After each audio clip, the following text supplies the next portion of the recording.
शुरू की वैसे ही टाइम शुरू हो जाएगा। यानी जैसे ही सब्जेक्ट कौन है, मान के चलिए कि मेरा पर्सनैलिटी टेस्ट करना वो चाह रहे हैं, मेरी पर्सनैलिटी का मापन करना चाह रहे हैं या अध्ययन करना चाह रहे हैं, तो मैं सब्जेक्ट हुई। तो जैसे ही आपने मुझे ये पिक्चर दिखाई मेरे एग्जामिनर ने और मैंने इस स्टोरी के बारे में बताना शुरू किया, तो इसका मतलब अब मेरा टाइम वहीं से शुरू हो जाएगा। अच्छा, अब जब मैं स्टोरी सुना रही हूँ तो एक्सक्लेमेशंस, मैंने कहाँ पर पॉज लिया, यदि मैं कहीं पर उस पिक्चर को देखकर मेरे अंदर जो भी इमोशंस है, मैं डर गई, सहम गई, हिचकिचा गई या फिर ब्लश करने लगी, वो सारी की सारी चीज़ें मेरा एग्जामिनर रिकॉर्ड कर रहा है। डिग्री ऑफ इन्वॉल्वमेंट, मेरा इस पिक्चर के साथ कितना इन्वॉल्वमेंट है, मैं कितनी भावनात्मक तौर से जुड़ गई हूँ या मैं उसको देखकर अचानक से घबरा गई हूँ।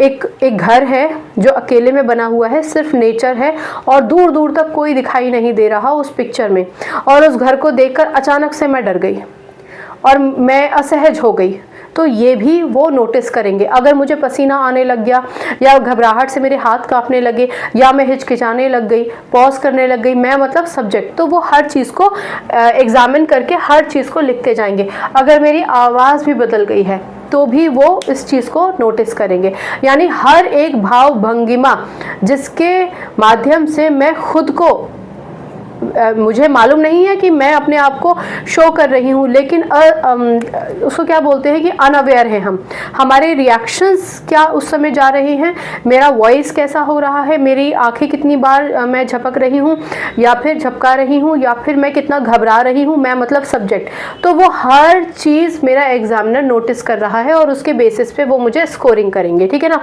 स्कोरिंग और इंटरप्रिटेशन में तो केवल आधा ही घंटा लगता है। अब इसमें कुछ चीज़ें हैं जो हालांकि बहुत इंपॉर्टेंट नहीं है, पर आप सुन लीजिए। इसमें ऐसा है कि मान के चलिए कि सिर्फ कैरेक्टर्स को ही स्टडी कर लिया, ठीक है, तो एक चेक लगा दिया आपने, और अगर आप इसमें थोड़े से ज़्यादा इन्वॉल्व हो गए हैं तो फिर 2 चेक हो गए, और अगर आपने पूरी बढ़िया एक स्टोरी ही बना दी और उस स्टोरी के माध्यम से आपने बहुत कुछ समझा दिया तो 3 चेक हो जाएंगे। ठीक है ना। स्कोरिंग एक अलग ही पूरा बड़ा लेक्चर है, उसको हम अलग भी ले लेंगे। अभी सिर्फ आप इतना समझ लीजिए कि हाँ, एक स्कोरिंग लगातार हमारा एग्जामिनर करता जा रहा है या फिर क्लिनिशियन करता जा रहा है। ठीक है। तो इस पूरे प्रोसेस में अल्टीमेटली हुआ क्या, एक तो हमने व्यक्ति की पर्सनैलिटी के बारे में पढ़ लिया, व्यक्ति ने उस पिक्चर को देखा, उसके बारे में इमेजिन किया, इमेजिन करने के बाद उसने इस विषय के बारे में अपनी जो कहानी थी वो कह दी। इसका मतलब ये हुआ कि मैंने उस व्यक्ति के बारे में, मैं कौन, एग्जामिनर, उस व्यक्ति की पर्सनैलिटी, उसके इमोशंस, उसकी जितने भी भाव थे अंदर, क्या वो सोच सकता है, किस हद तक सोच सकता है,